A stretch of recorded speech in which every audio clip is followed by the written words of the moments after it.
Next month, we'll see the release of a new album by a Nashville artist called Peter One. But to call him simply a Nashville artist doesn't tell you the half of it.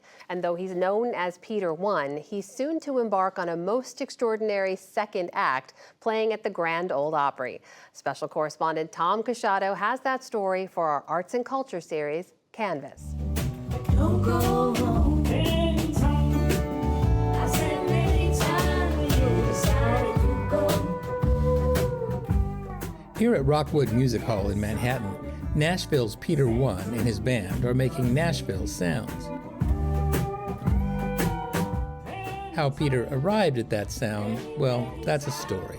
I started, loving country music before I came here. But I would say I didn't know that it was called country music. The 67-year-old grew up in Ivory Coast, a French-speaking country in West Africa, where he says the radio exposed him as a kid to all kinds of great music.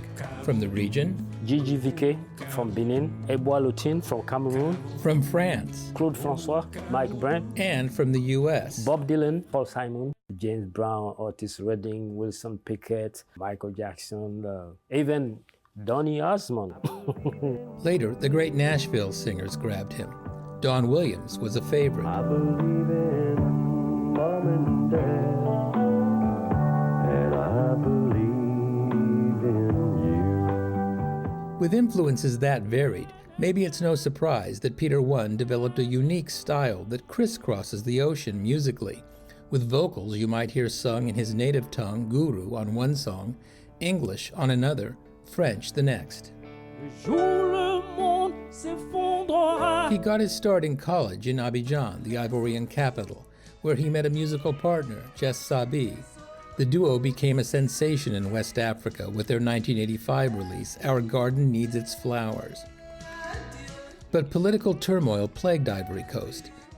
1990 saw the beginning of pro-democracy protests that would eventually lead to a government crackdown and arrests of the opposition.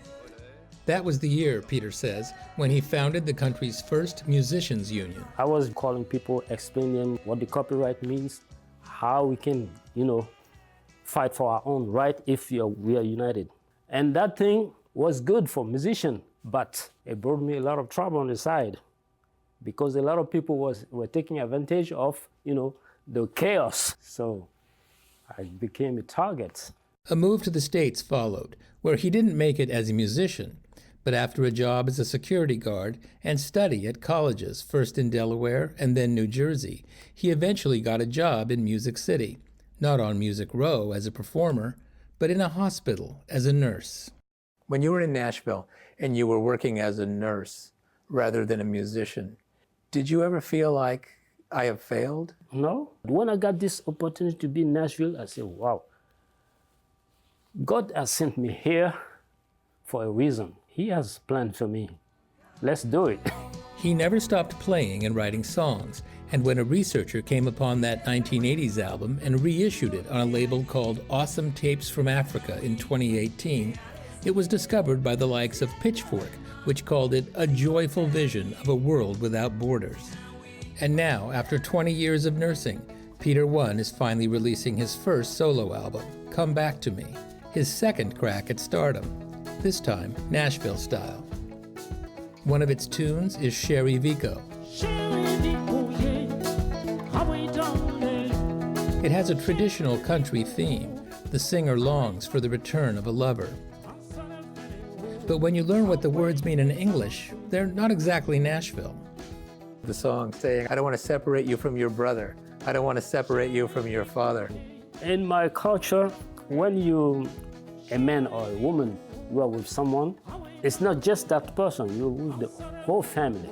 Because the family is not just father, mother, and children. So the union of two people is actually the union of a group of people. So that's you marrying country music themes to your own themes. My own culture. Maybe that's why you sound like you and not, right. and not like somebody else. Peter recently opened on a tour with popular singer-songwriter Jason Isbell, including this show at Nashville's famed Ryman Auditorium. But in many ways, his life is no different now than it has been for decades.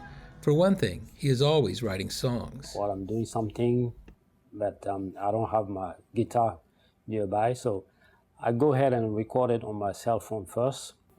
Because you don't want to lose. Exactly, because the inspiration comes, and if you don't catch it, you forget it and it never come back. Don't go home. There's nothing for you there. I was driving. Nothing for you to say. Don't go home. Don't go home. There's nothing for you there. Another way things haven't changed, he's still got his day job. Yeah, I'm still nursing because you can work on your own schedule. That can leave me time, to go to do what my passion is. And nursing is one of the rare jobs that can allow you to do that. Part-time nursing, guitar picking, country singing with a West African lilt. That's Nashville, Peter One style. For the PBS NewsHour, I'm Tom Casciato in New York City. Many times.